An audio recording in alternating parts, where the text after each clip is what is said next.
404. It is God's power, Shakti, which descends in a man and makes him an avatar or incarnation of God. Power in the form of light of consciousness, Chaitanya, comes down from the seventh plane. It is so seen. At first, this light comes down up to the neck or the fifth plane. When it is seen to come down from the cerebrum up to the waist, this is manifestation in full measure and establishment of Ishwar Koti, that is establishment of God up to the waist. In other words, God in descent manifests and establishes himself up to the waist and thereby makes him an Ishwar Koti. And finally this power takes the mannequin form of devotee, claps his hand and prays aloud. This is called Manushatan or Avatar. হ্যাঁ, বলছেন ঈশ্বরীয় শক্তি যখন একটি মানুষের দেহের নামে, নিগমে নামে, তখন তাকে বলে অবতরণ, এবং সেই মানুষটি অবতার হন। ইনকার্নেশন অফ গড মানে হচ্ছে অবতার, তিনি অবতার, তার দেহে অবতরণ হয়। কিসের? প্রাণ শক্তির অবতরণ হচ্ছে। আবার একবার আগমে চলে গিয়েছিল সহস্রারে সপ্তম ভূমিতে, সেখানে আত্মার সাক্ষাৎকারের পর প্রত্যেকটা ধাপ পেরিয়ে আবার দেহে ফিরছে নিগমে, এই হচ্ছে অবতার। এবার জীবন কৃষ্ণ কি বলছেন? Power in the form of light of consciousness, শক্তি চৈতন্য রূপী শক্তি, লাইট অফ কনসিয়াসনেস চৈতন্য রূপী, এই চৈতন্য রূপী শক্তি জ্যোতির্ময় হয়ে নামে, comes down from the seventh plane, সপ্তম ভূমি থেকে নেমে আসে। শক্তি কিভাবে নামে? চৈতন্যের রূপে। চৈতন্য রূপটা কি? জ্যোতির্ময়, জ্যোতির্ময় রূপটাই নামে, দেখতে পাওয়া যায়। প্রথমে গলা পর্যন্ত, মানে পঞ্চম ভূমি পর্যন্ত, সপ্তম থেকে পঞ্চম ভূমি পর্যন্ত নামে, তারপর দেখতে পাওয়া যায় একেবারে সহস্রার থেকে কোমর পর্যন্ত নেমে এসছে, মূলাধার পর্যন্ত। এইটা হচ্ছে পুরো মানে পূর্ণ লীলা, পূর্ণ অবতরণ। যার দেহে হয় তাকে বলা হয় ঈশ্বর কোটি। কোটি মানে কোমর, মানে কোমরে মূলাধার যে অংশটা, সেটাও একেবারে এতটাই বড় হয়ে যায়, আর ধারণা শক্তি এতটাই হয় যে তাকে বলা হয় ঈশ্বর কোটি। জীব কোটির এতটা এই ধারণ ক্ষমতা নেই, ঈশ্বর কোটির এই ধারণ ক্ষমতা আছে, যে এই প্রাণ শক্তির অবতরণ তিনি ধারণা করতে পারেন, শরীরে ধারণ করতে পারেন, কারণ শক্তি তো, কিন্তু শেষ পর্যন্ত শক্তি ধারণ করার জন্য দেহেরও শক্তি চাই, দেহের ক্ষমতা চাই। হ্যাঁ, একে বলে পূর্ণ লীলা। এই যে দেহ কোটি পর্যন্ত নামলো, অবতরণ হলো, একে বলে পূর্ণ লীলা। বলছেন, in other words, God in descent manifests and establishes himself up to the waist, thereby makes him an ঈশ্বর কোটি। বলছেন অন্যভাবে বলতে গেলে নিগমে এই প্রাণ শক্তির অবতরণ কি হয়? কোমর পর্যন্ত হয়ে মানুষটাকে ঈশ্বর কোটিতে পরিণত করে। আর আগে তিনি ঈশ্বর কোটি ছিলেন না, আমার পর ঈশ্বর কোটি হলেন। এবং তারপর কি হয়? ফাইনালি এই মানুষটি যিনি ঈশ্বর কোটি হয়েছেন, তিনি দেহের মধ্যে ভক্তকে দেখতে পান। ম্যানিকিন ফর্ম, ম্যানিকিন ফর্মটা কি? এই 3-4 ইঞ্চি এরকম ছোট একটা রূপ, ভক্ত দু হাতে হাততালি দিয়ে পরিণাম করে। একে তিনি বলছেন মানস রতন বা অবতার। নিজের দেহের মধ্যে দেখতে পান এই ফর্মটাকে, ছোট্ট মানুষ দেখতে পান, যিনি হাততালি দিয়ে ভগবানের নাম করছেন। একে বলা হচ্ছে মানস রতন বা অবতার।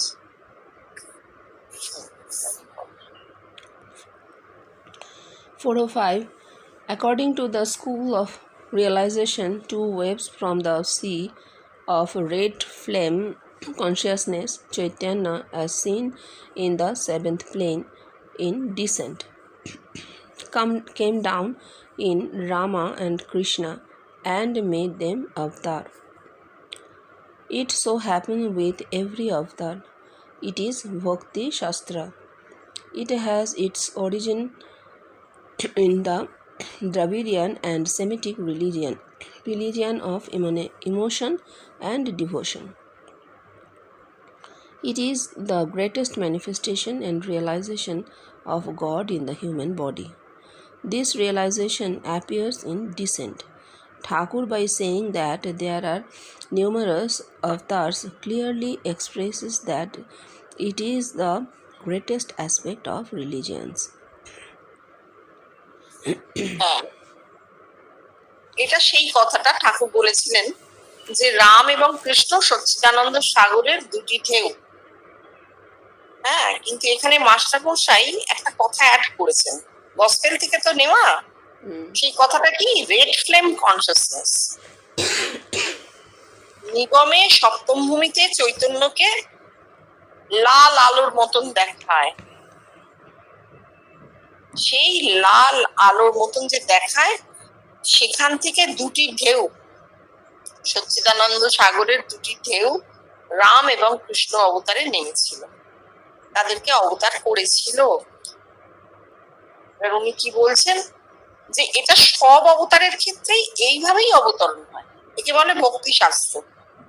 ভক্তি শাস্ত্রতে যাদের কথা আমরা পাচ্ছি, অবতার বলে যাদেরকে দেখানো হচ্ছে, বলা হচ্ছে, তাদের প্রত্যেকেরই এই কন্ডিশনটা হতেই হবে।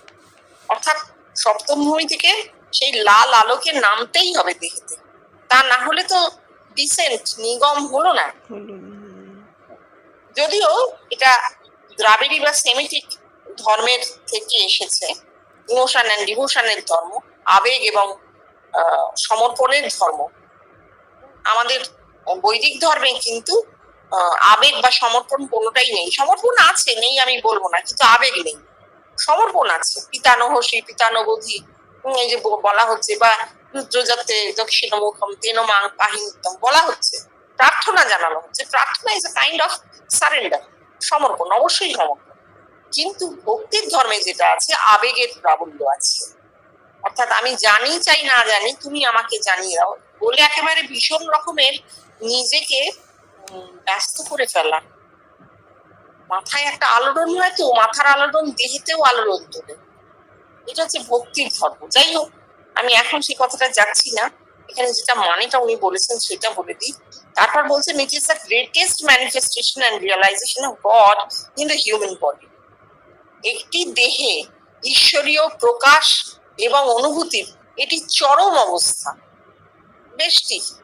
বেষ্টিতে একটি মাত্র দেহে এই যে অবতরণ, হ্যাঁ, চৈতন্যের অবতরণ শক্তি রূপে, এটা হচ্ছে চরম অবস্থা। এর থেকে বেশি অবস্থা একজন মানুষের হতেই পারে না। পূর্ণ লীলা, একে বলে পূর্ণ লীলা। রিয়েলাইজেশন অ্যাপিয়ার্স ইন ডিসেন্ট, অবশ্যই নিগমে হবে।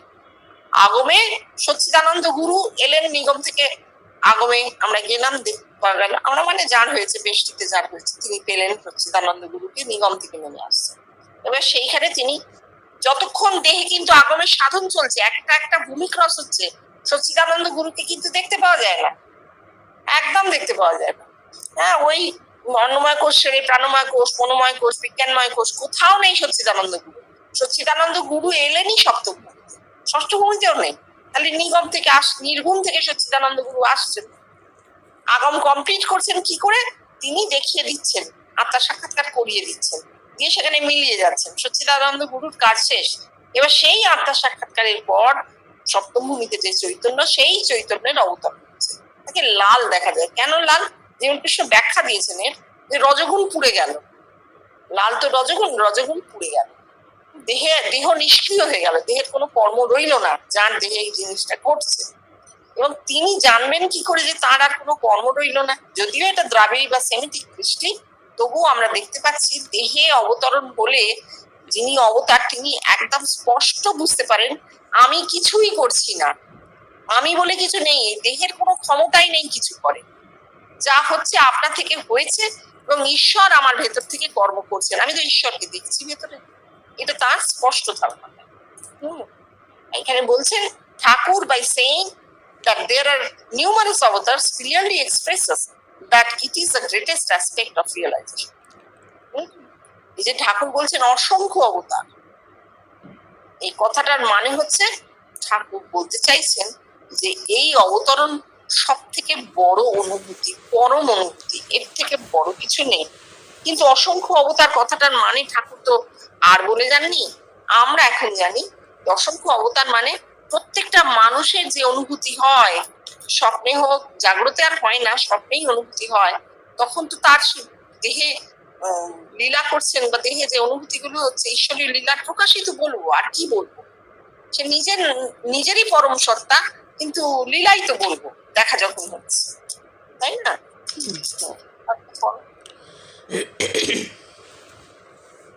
For 6, Advaita, it is the state of non-dualism.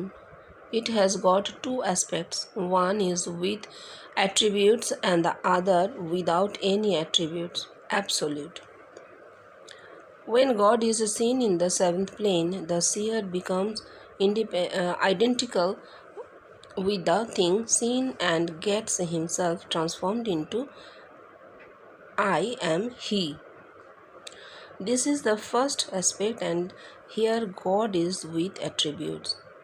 When at the end, in the absolute state, it is also Advaita, and nothing can be said about it. Here ascent ends. হ্যাঁ, তাহলে বলছেন it is the state of non-dualism. এইবার অদ্বৈতের কথা হচ্ছে, দ্বৈতবাদ শেষ হয়ে গেল।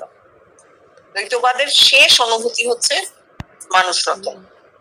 এবার অদ্বৈতের কথা বলছেন, অদ্বৈত এটা কি? এটা নন ডুয়ালিজম, দুই নেই, একই আছে। কিন্তু যোগকৃষ্ণ বলছেন এরও দুটো অ্যাসপেক্ট আছে, দুটো দিক আছে।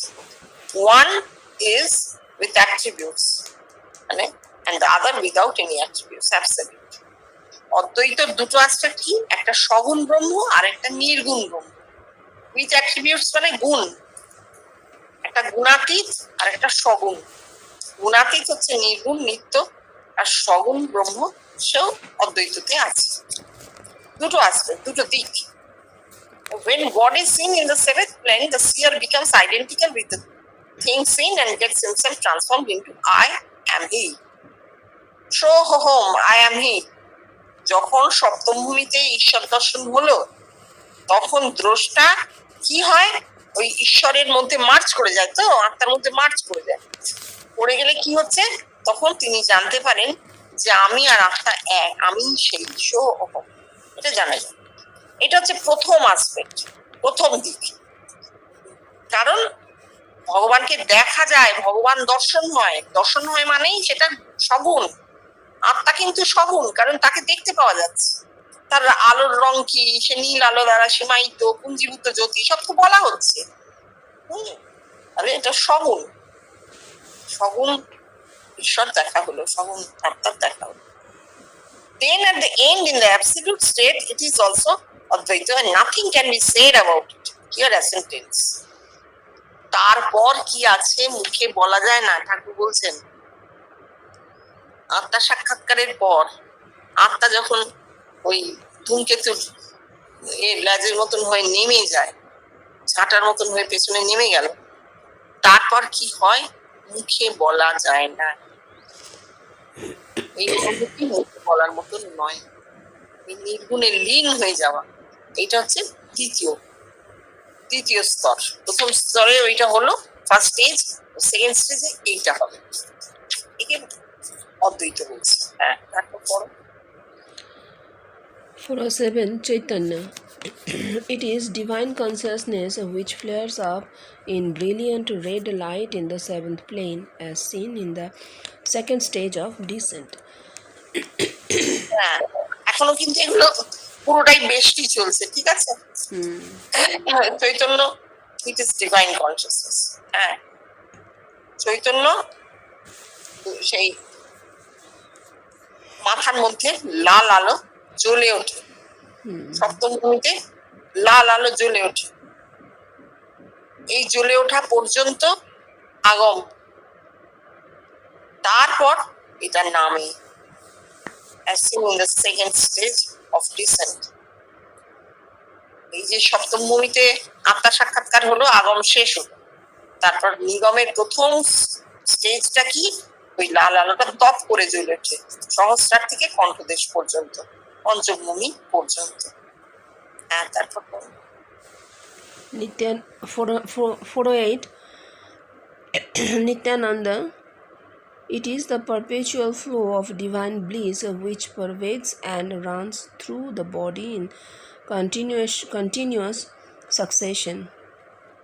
This is Nityananda state has got two aspects. They are: 1. There is a continuous flow of divine bliss in the body. 2. Let you remember the state of Nityananda and the volume of flow of the divine bliss will get increased. It is the supreme culture. Remember it, and it appears in the body. হ্যাঁ, নিত্যানন্দ, নিত্য যে আনন্দ, যে আনন্দের কোনো ছেদ নেই, বিচ্ছেদহীন আনন্দ। ঠিক আছে, সেটাই বলছেন, it is the perpetual flow of the divine bliss. এই স্বর্গীয় আনন্দের, ব্রহ্মা আনন্দের একটি ধারা। ওই যে তেলকে বলা হয়েছে না প্রতীক, চৈতন্যের প্রতীক বলা হয় তেলকে। কেন? তেল যদি ফেলো বিচ্ছেদহীন পড়তে থাকে, মাঝখানে কিন্তু ছেদ হয় না। ঠিক সেই রকম চৈতন্যের এই বিচ্ছেদহীন ধারা, সেটা কি হয়, pervades and runs through the body in continuous succession. সারাক্ষণ দেহে এই চৈতন্য প্রবাহ চলতে থাকে এবং বিচ্ছেদহীন, এটা বারবার বলতে হবে, কোনোভাবে কখনো ছেদ হয় না। একে বলা হচ্ছে নিত্যানন্দ অবস্থা। এরও দুটো অবস্থা। প্রথমটি কি, সারাক্ষণ দেহে ব্রহ্মানন্দের প্রবাহ। আর দ্বিতীয়টি কি, একবার যদি নিত্যানন্দের কথা অবস্থা মনে পড়ে, তাহলে সঙ্গে সঙ্গে দেহে সেই প্রবাহ টের পাওয়া যায় এবং ভীষণ বেশি রকমের ভলিউম বেড়ে যায়, মানে যেন প্রবাহের তরঙ্গ বেড়ে যায়। চলছে তো, দেহের মধ্যে চলছে, মনে থাকুক আর না থাকুক, দেহে কিন্তু নিত্যানন্দের ধারা সবই চলে। কিন্তু যার দেহে অবতরণ ঘটেছে তার কি হচ্ছে, মনে করা মাত্র দেহে প্রকাশ ঘটে যাচ্ছে। এই নিত্যানন্দের ধারা ছাড়া আমরা কেউই বেঁচে থাকতে পারি না। এই যে চারিদিকের এমন অশান্ত অবস্থা, এমন কষ্টের অবস্থা, তার মধ্যেও আমরা তো বেঁচে আছি। কেন? জীবন থেকে আমাদের আরো কিছু পাওয়ার আছে, আনন্দ পাওয়ার আছে। এই নিত্যানন্দ প্রত্যেকটি মানুষের দেহে আছে। এই নিত্যানন্দের ধারা বিচ্ছেদহীন অবস্থায় চলতে থাকে। কিন্তু অবতারের ক্ষেত্রে আরো বেশি কি, মনে করা মাত্র দেহে এই ঈশ্বরীয় আনন্দের প্রকাশ ঘটে যাবে। তাই জন্যই তিনি অবতার। 409 An unknown man whom the child has never seen before appears and says, "Well, come along with me. I shall be taking you to your mother." The child will accompany him, and the child will be taken on shoulder by the unknown man. It is an instance of a child who is in play has forgotten everything. After some time, the child is satiated with his play. Nay, he becomes disgusted with his play. He feels a keen yearning to go to his mother. এটুকু বলেনি, অনেক বড়। বলছেন একজন অচেনা মানুষ, অজানা মানুষ, তিনি আসবেন, যাকে এই বালক আগে কখনো দেখেনি। তিনি আসবেন, এসে বলবেন, আয় তোকে তোর মার কাছে নিয়ে যাই। তখন সে বালক সেই লোকটির সঙ্গে চলে যাবে, কাঁধে বসে চলে যাবে, অজানা মানুষটির কাঁধে চড়ে নির্দ্বিধায় চলে যাবে। এটা ঠাকুরের কথা। তাহলে ঠাকুরের একই জিনিস ঘটেছিল, ঠাকুর রেফারেন্স রেখে যাচ্ছে না, আমরা বুঝতে পারছি না, সেটা কি করব? রেফারেন্স রেখে যাচ্ছেন যে তার দেহে ঠিক কি কি হয়েছিল। একজন অজানা পুরুষ এসে তাকে কাঁধে চাপিয়ে মায়ের কাছে নিয়ে গেছে। তারপর বলছেন, it is an instance of a child who in his play has forgotten everything. বালক বা শিশু যেমন খেলতে গিয়ে সব ভুলে যায়, সেই রকম আমাদের ক্ষেত্রেও, আমরা প্রাপ্তবয়স্ক মানুষ, আমাদের ক্ষেত্রেও আমরা খেলছি, আমরা এই সংসারে খেলছি। কারণ খেলা কেন বলছে? কারণ সবই তো অনিত্য। খেলাঘর বলে না, ভেঙে যায়, খেলাঘর ভেঙে যায়, এই খেলাঘরে ভেঙে যাবে, তাহলে আমরা খেলছি। তো খেলছি বলেই আমাদের প্রকৃত অস্তিত্বের কথা স্মরণে নেই। কিছুক্ষণ পর যখন খেলায় ক্লান্ত হয়ে যাব, তখন কি হবে? মায়ের জন্য মন কেমন করবে, তখন মার কাছে যেতে চাইব। এখানে মা কিন্তু ময়ে আকারে মা, সাকার ঈশ্বর, সগুণ ঈশ্বর, তার কাছে যেতে চাইব। কেন? কারণ সেইখান থেকেই তো এসেছি, মায়ের দেহ থেকেই তো এত বড় দেহটা। এবার সেই মা, সেই ময় আকার মা, সগুণ ব্রহ্ম, সেই সগুণ ব্রহ্মের কাছে আর যেতে চাইব। কেন? একটা মানুষ জ্ঞাতসারে হোক অজ্ঞাতসারে হোক, যেখান থেকে তার উৎপত্তি সেখানেই সে ফিরে যেতে চায়। প্রচুর ফ্রয়েডিয়ান আলোচনা আছে স্বপ্নের, যেখানে অনেক মানুষ এমন অদ্ভুত অদ্ভুত স্বপ্ন দেখে জিজ্ঞেস করছেন এটা কি। ফ্রয়েড তার উত্তরে বলছেন যে আসলে পেটের ভেতর যখন শিশু থাকে, সে যে সেফ এবং ভীষণ সিকিউর কন্ডিশনে থাকে, সারা জীবন মানুষ ওই জায়গাটাকেই খুঁজে যায়, কারণ ওইখানে সে ভীষণ সেফ ছিল, ভীষণ কি বলবো সিকিউর কন্ডিশনে ছিল। এই বেরিয়ে এসে কিন্তু এই জগতে ভীষণভাবে বিড়ম্বিত এবং ভীষণ অশান্ত, অস্থির, ক্লান্ত হয়ে যাচ্ছে। এই খেলা সে খেলতে চায় না, সে আবার ওইখানে ফিরে যেতে চায়। এবার জীবন কৃষ্ণের ব্যাখ্যাটা বলো, এটা একদম অন্য ব্যাখ্যা। Mother, God, the Absolute. Child, I or ego. God, the Preceptor. God with form, Sagun Brahma. Child represents any and every man in the world.